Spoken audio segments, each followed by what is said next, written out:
I'm on my knees one more time. I need you to take my pain and make it something beautiful. Take my... Back for a little bit of tongue in cheek around creating equity, and this time it's all around job locations and talent acquisition, being very much out of pace and out of kilter with diversity, equity, inclusion, even if they advertise as such.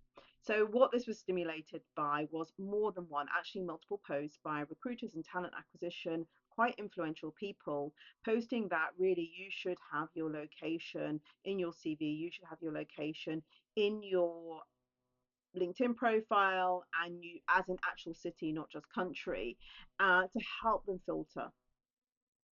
Well, I don't know which epiphany they need, but your city location has got nothing to do with your ability, your talent of getting the right person to work. Now, by ticking the box that says, yes, I have a right to work in that country, I have more than one country because I have more than one passport, and by applying for that job, you are actually saying that, yes, I am happy to come to that city to work. And by them stating that you need to do this and the opposite, this exposes the practices of what are going on, which are actually against diversity, equity, and inclusion. So I want to highlight three things, if at all, by any chance, that educates talent acquisition. For anyone knows, I have a background in HR over 25 years, but I moved to tech 15 years ago. So I kind of know what I'm talking about when it comes to talent acquisition.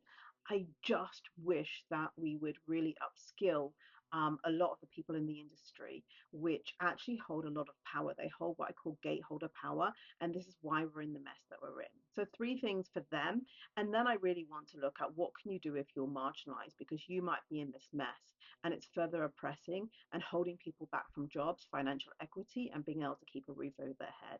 Please listen up to that as well, recruiters.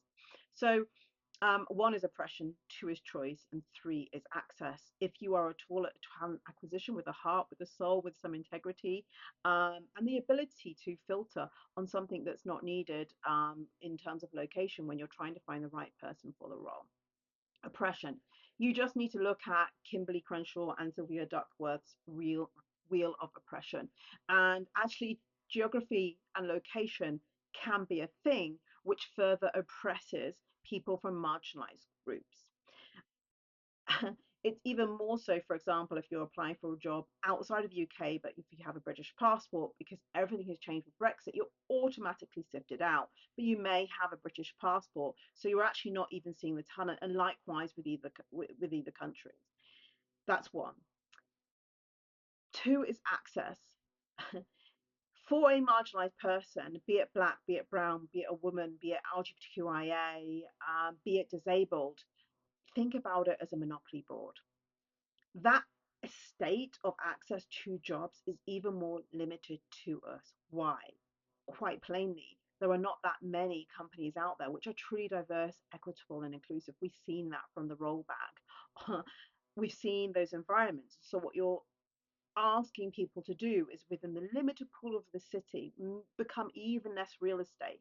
So it's like just focusing on Kent Road or whichever country you're in, those brown squares, um, for the lack or reality of what we can apply for, the quality there of what's available, because we're only going to be recruited within our city or within our town. So it's access to diverse.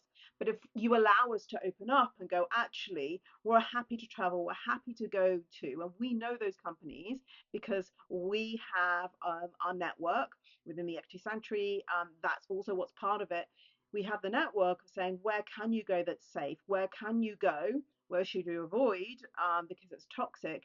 We need a more open playing field because we need to find those cracks in the system, regardless of location, of where it's safe for us to work and where we can thrive. But then, two, that gives us choice. Um, we, if we've been in toxic workplaces before, we don't want to step into another one, because the only other thing that talent acquisition professionals are doing is they'll look at our CV and say, hey, you've moved from there, or maybe you weren't there that long. But in quite honesty, we've probably been in a situation where we have been hugely discriminated against. And I'm not making a small play of this, talent acquisition people. When you have been bullied to an inch of your life, and that has ramifications mentally and physically, we're talking about insults where people might have said, "This is a white space, you can't work here," or from a female perspective, they've gone under such threats, or even worse, when we get to the disabled perspective and to the transgender perspective, for example. And so the element of choices that we have are very limited, but we increase our choice if we supersede location. So all I would say to those people that are recommending that and have those principles and how they select for roles, you are just reinforcing the wheel of oppression. So what do we people do if we want to create equity? Well, unfortunately, those talent acquisition people do exist. We can only but educate them, and I hope that this video is doing so. But there's a couple of other things that you can do. Not every talent acquisition person is like that. There are some very highly skilled professionals, and you can look and focus on fully remote roles. And companies that embrace that. I do have a list of companies which are fully remote, some samples. You can focus on your skills. So LinkedIn have a wonderful functionality where you start to look at the type of jobs that you're going, and you'll see, you've got 3 out of the 7 skills or 3 out of the 10 skills, but you're like, actually, I have all of these other skills. And you look at those and you go, actually, where do I highlight I have those skills in my CV, actually tagging those skills that you have them, so that you're more selected on the basis of skills. And even if there are skills where you go, I've got so many years experience in that, and is there any certification that you can do? And I know marginalized people might be actually challenged because we are usually under or lower paid. We're going through a lot more scenarios in terms of how do I fund those certifications. But look at certifications where you might be able to get a good deal, free or low, and actually try and negotiate with the vendors to try and see if you can get a deal on taking certifications. For me, for example, I've done many years of agile project management, many years of program management, and then I started certifying that, not because I couldn't do it. I'd had 25 years plus of doing these things, and I decided to certify so that tick, tick, tick, tick, it came up in the skill searching. The other piece is focus on relationships and focus on networks. This sounds in itself quite backward because the system is thriving on nepotism, the system is thriving on bias, but actually, to find the cracks in the system, you need to manage the relationships. But you'd need to do it in a different way. Create your own personal board. When you start to get a focus on where are those companies, where are those remote, what are my skills, is my value, my USP that I want to go for, building that personal board of people that can support you in those areas you want to get more refined and more amplified, or maybe in areas where you think these are my blind spots. You can build those people within your board, and we have a free toolkit for that.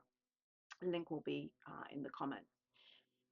So those are my tips for an individual, which is trying to create their own equity against the marginalization of people saying, we will only select on your city. And I really hope that those that are talent acquisition professionals are listening.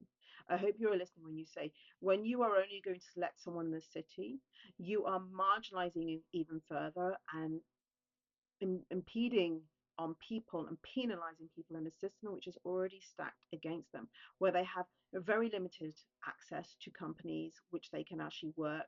You're further limiting their choice, and you're further increasing the oppression. So you